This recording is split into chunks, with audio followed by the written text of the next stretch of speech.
Halo guys, kali ini Mimin akan membahas alur cerita film yang berjudul Rurouni Kenshin Part 2 Kyoto Inferno, lanjutan dari part 1 kemarin yang Mimin sudah bahas. Film yang rilis tahun 2014 ini menceritakan tentang sebuah insiden di kota Kyoto yang disebabkan oleh Shishio Makoto, yaitu seorang hitokiri yang juga menjadi bagian dari perperangan para samurai sebelum Jepang memasuki era baru.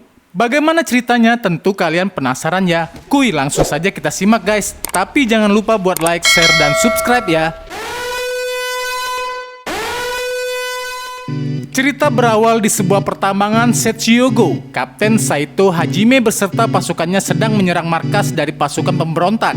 Ketika sedang melakukan investigasi, tiba-tiba saja pasukan Saito habis dibantai oleh samurai. Kemudian Saito mencoba memeriksa lebih jauh apa yang sebenarnya terjadi. Dia pun bertemu dengan Shishio Makoto yang menjadi dalang dari pembantaian pasukannya. Secara tidak terduga, Shishio mengajak Saito untuk bergabung dengannya guys. Sebab Saito dulunya berada di era Shogun yang lama. Akan tetapi Saito menolaknya karena dia tidak memihak siapapun. Dirinya hanya ingin menegakkan keadilan. Karena gagal mengajak bergabung, Shishio memerintahkan pasukannya untuk menyerang Saito.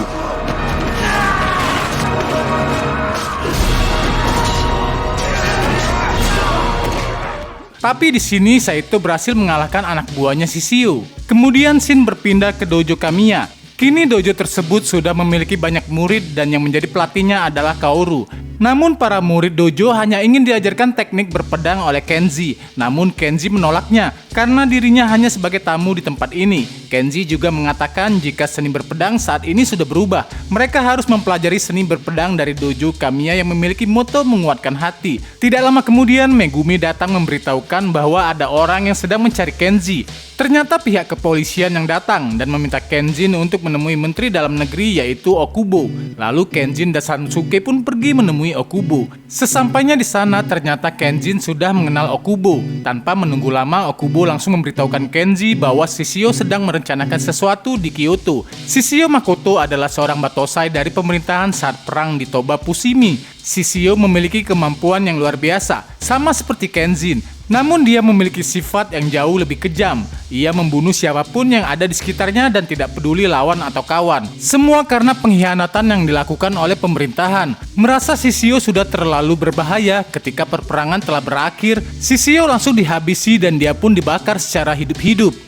Namun secara tidak terduga keajaiban terjadi. Tiba-tiba saja turun salju dan memadamkan api yang membakarnya. Secara ajaib, Shishio mampu bertahan hidup walaupun dengan kondisi sekujur tubuhnya menderita luka bakar. Sejak saat itu, Shishio mulai membalas dendamnya dengan menggulingkan pemerintahan yang baru. Di sini Okubo meminta kepada Kenshin untuk menghentikan perbuatan Shishio yang akan menghancurkan era baru yang dipenuhi dengan kedamaian. Okubo memberikan Kenshin waktu 1 minggu untuk memikirkan apa dirinya menerima tawaran tersebut atau tidak. Lalu sekembalinya dia di dojo, Kenshin memberitahukan semuanya tentang permintaan Okubo. Di sini Kaoru, Sanosuke, dan Megumi langsung menolak hal tersebut. Kaoru meminta Kenshin untuk tidak pergi ke Kyoto, sebab Kaoru tidak ingin jika Kenshin kembali menjadi seorang pembunuh lagi.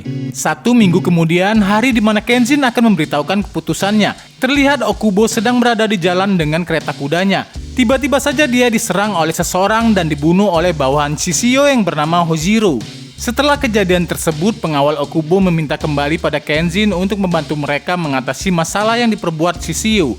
Dia langsung mengajak Kenshin untuk melihat keadaan yang sangat tragis, di mana beberapa anggota kepolisian dibantai oleh anggota Shishio saat malam hari. Saito yang ada di sana juga meminta kepada Kenshin untuk segera pergi ke Kyoto.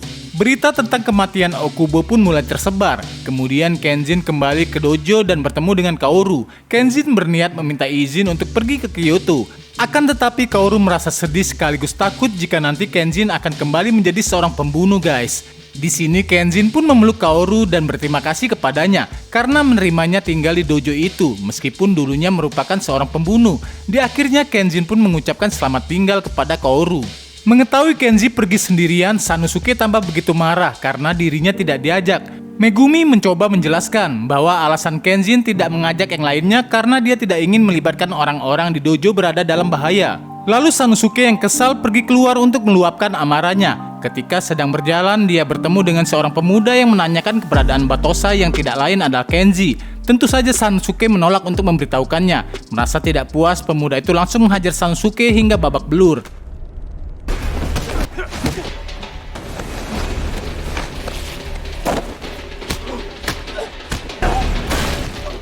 agar Sanosuke memberitahukan keberadaan Kenzin. Untung saja Sanosuke selamat karena pemuda itu dihentikan oleh Megumi. Di suatu malam di tepi sungai, Kenji terlihat sedang mengambil air minum. Lalu tiba-tiba saja seseorang datang dan mencuri pedang miliknya. Kenzin berhasil mengejar dan mengambil kembali pedang miliknya. Sedangkan orang yang mencuri pedang milik Kenji adalah seorang wanita muda yang bernama Misao. Di saat Misao mencoba melawan Kenzin, tiba-tiba saja datang seorang anak kecil dengan kondisi sedang terluka. Dia meminta mereka berdua untuk menolong kakaknya. Kemudian mereka menemui kakak laki-laki dari anak tersebut. Ternyata dia adalah seorang polisi yang tengah melakukan penyamaran yang sayangnya telah diketahui oleh Shishio. Oleh karena itu dia dihabisi dan desa tempat tinggalnya langsung dibantai oleh anak buah Shishio keesokan harinya. Di sini ibu dan ayah dari anak laki-laki tersebut telah dibunuh dan mayatnya digantung oleh anak buah Shishio. Tidak lama kemudian muncullah para anak buah Shishio. Tanpa pikir panjang, Kenshin menghajar mereka seorang diri.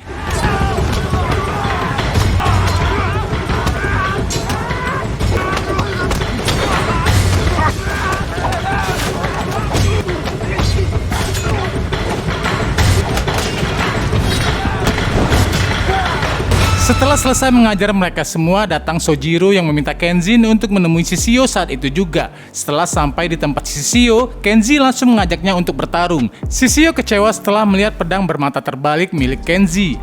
Dia memerintahkan Sojiro untuk bermain sebentar dengan Kenji.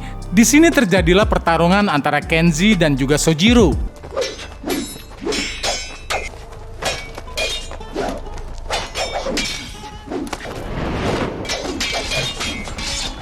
Namun hasil pertarungan ini berakhir dengan kekalahan Kenji yang menyebabkan pedang miliknya patah. Seusai memenangkan duel, Sojiro pergi meninggalkan Kenzin. Setelah itu, Kenzin kembali menemui Misao dan anak laki-laki yang tadi. Tidak disangka semua penduduk yang merupakan korban pembantaian pasukan Shishio menghajar orang-orang yang sudah tidak berdaya yang dikalahkan oleh Kenzin sebelumnya. Bahkan anak laki-laki yang tadi dihasut untuk membalaskan dendam kedua orang tuanya kepada anak buah Shishio itu tidak tinggal diam. Kenzin langsung menghentikan anak itu agar dia tidak menjadi seorang pembunuh. Sementara itu di markas Shishio berada terlihat Sojiro, salah satu pengikut Shishio yang telah mempersiapkan semua persenjataan untuk perang demi melengkapi pasukan mereka. Shishio memerintahkan Sojiro untuk mengumpulkan pasukan mereka yang bernama 10 pedang. Di tempat lain, tepatnya di Dojo Kamiya, Sanosuke masih sangat kesal dan berencana untuk menyusul Kenzin ke Kyoto agar bisa membantu Kenzin nantinya. Sedangkan Megumi menyuruh Kaori untuk segera ikut demi menjaga Kenzin. Megumi juga tidak lupa memberikan obat-obatan yang mungkin nanti dibutuhkan oleh mereka. Sesampainya di Kyoto, Kenzin kembali bertemu dengan Misao. Misao mengajak Kenzin ke sebuah penginapan milik kerabatnya. Kenji kemudian diperkenalkan dengan pemilik penginapan yang bernama Okina. Ternyata Okina adalah mantan seorang ninja pengintai atau bisa disebut dengan Oni Wabasu di bawah pemerintahan era Shogun sebelumnya. Dia diperintahkan menyamar menjadi pemilik penginapan bersama dengan Misao dan yang lainnya. Okina memperingatkan Kenji tentang seorang pria bernama Oshi, di mana Oshi ini adalah mantan ketua Oni Wabasu. Dahulu pada saat Jogo sudah digulingkan, semua anak buah Oshi telah dieksekusi mati. Karena hal tersebut, Oshi menaruh dendam terhadap Batosai. Sebab menurutnya Batosai adalah orang yang kuat yang telah membuat lahirnya era baru, sehingga para anak buahnya dieksekusi mati. Kenzin memberitahukan tujuannya ke Kyoto adalah untuk menghentikan Shishio. Kenzin juga meminta bantuan kepada Okina untuk mencari seseorang yang bernama Saku Arai, yang tak lain adalah orang yang pernah membuat pedang bermata terbalik milik Kenji. Di markas Shishio telah hadir salah satu dari anggota 10 pedang yang bernama Cho. Di sini Cho memberitahukan Shishio bahwasannya Kenzin sedang mencari pedang baru. Akhirnya Kenzin mendapatkan informasi tentang Arai. Tetapi sayangnya Saku Arai ternyata sudah meninggal beberapa tahun yang lalu guys. Kenzin pun mengunjungi makam Arai dan kembali mengingat tentang masa lalu mereka. Dahulu Arai memberikan sebuah pedang bermata terbalik kepada Kenzin agar Kenji bisa memulai era baru tanpa harus membunuh. Setelahnya Kenji pergi mendatangi kediaman anak dari Saku Arai yaitu Ariseku. Dia meminta bantuan kepada Seku agar membuatkan pedang seperti yang dibuatkan ayahnya. Namun sayangnya Seku telah berhenti menjadi penempa pedang karena dia berpikir jika pedang buatannya hanya akan digunakan untuk membunuh orang lain. Mendengar itu Kenji pun menghormati keputusan dari Seku dan pergi meninggalkan tempat itu. Tapi tidak lama kemudian Cho datang ke rumah Seku. Tujuan Cho datang ke tempat itu adalah untuk meminta pedang terakhir buatan Saku Arai. Karena Seku tidak mau memberikannya, Cho menyandra anak dari Seku. Karena tidak ada pilihan lain, Seku pun pergi untuk meminta bantuan Kenzin. Selanjutnya Kenzin mendatangi Cho yang sedang berada di sebuah kuil bersama anak Seku. Kemudian terjadilah pertarungan di antara Kenzin melawan Cho.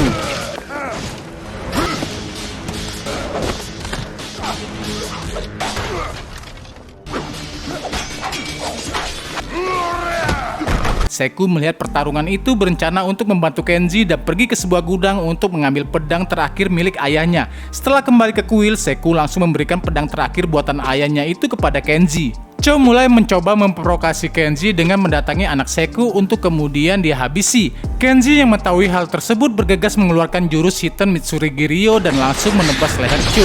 Kaoru yang juga berada di sana merasa panik sekaligus ketakutan karena Kenji akan kembali menjadi seorang pembunuh. Namun untungnya hal itu tidak terjadi, sebab Kenji tidak menyadari jika pedang yang dia pakai itu adalah pedang bermata terbalik seperti punyanya dahulu. Akibatnya Cho tidak tewas sehingga dengan ini Kenji tidak kembali menjadi seorang pembunuh. Ternyata pedang yang Kenji pakai adalah kembaran dari pedang yang pernah dia pakai sebelumnya saat melawan Jairo. Namun pedang yang terakhir ini sengaja dibuat lebih sempurna dari bahan sebelumnya. Di ruang tahanan, Cho diinterogasi oleh pihak kepolisian agar dirinya memberitahukan apa yang sedang direncanakan oleh Shishio. Cho memberitahukan bahwa Shishio akan membakar Kyoto pada malam hari. Setelah mengetahui informasi tersebut, semua pasukan pun mulai bersiap-siap untuk berperang. Dari mulai pasukan kepolisian, pasukan ninja, hingga Kenshin demi keamanan masyarakat. Kepolisian memerintahkan kepada para penduduk untuk tidak keluar rumah karena kondisi Kyoto sedang dalam darurat. Ketika sedang berada di penginapan, Kaoru dan Yahiko meminta izin kepada Kenshin agar mereka berdua bisa ikut berperang bersamanya. Dikarenakan Kaoru terus mendesak, maka dengan terpaksa Kenshin pun mengizinkannya. Akan tetapi dengan syarat mereka harus berhati-hati karena nantinya akan banyak korban yang berjatuhan. Di lain tempat, Shishio beserta dengan pengikutnya bersiap-siap dalam kondisi untuk melakukan peperangan. Tidak berselang lama, perang pun dimulai dengan tanda kembang api di langit Kyoto. Terlihat pasukan Shishio membawa obor api raksasa untuk membakar Kyoto. Tanpa menunggu lama, pihak kepolisian langsung bergerak dan menembaki mereka. Sementara itu, Kenshin dan Saito mulai bergerak untuk ikut dalam peperangan.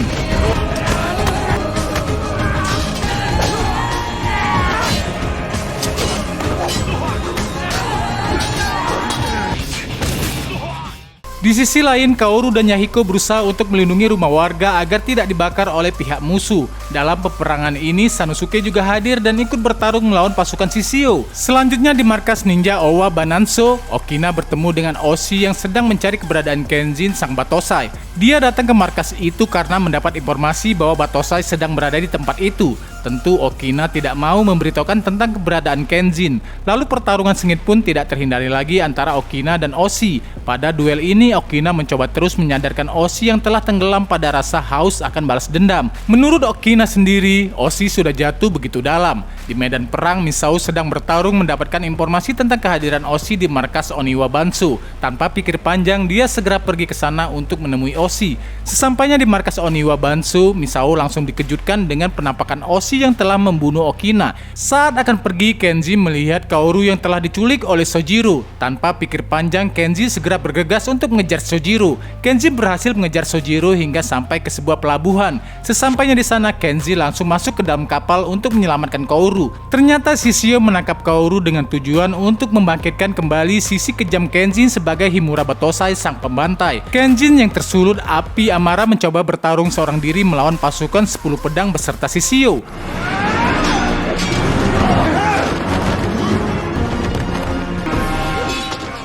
Secara tidak terduga, salah satu bawaan Shishio menjatuhkan Kaoru ke lautan. Alhasil, Kenshin yang melihat itu langsung menghentikan pertarungannya dan segera melompat ke lautan demi menyelamatkan Kaoru. Namun sayangnya Kenshin gagal menyelamatkan Kaoru, malah dia justru terombang-ambing oleh ombak sampai terdampar ke tepi pantai. Tidak lama berselang, Kenshin yang terdampar di sisi pantai ditolong oleh seorang pria misterius. Lalu siapakah pria tersebut? Tapi ceritanya pun akan berlanjut ke seri ketiga ya guys. Terima kasih sudah menonton di channel Layar 21 TV. Jangan lupa untuk share, like, dan subscribe agar bisa mendapatkan update film terbaru dari saya guys. Sekarang saatnya Mimin pamit undur diri. Bye-bye.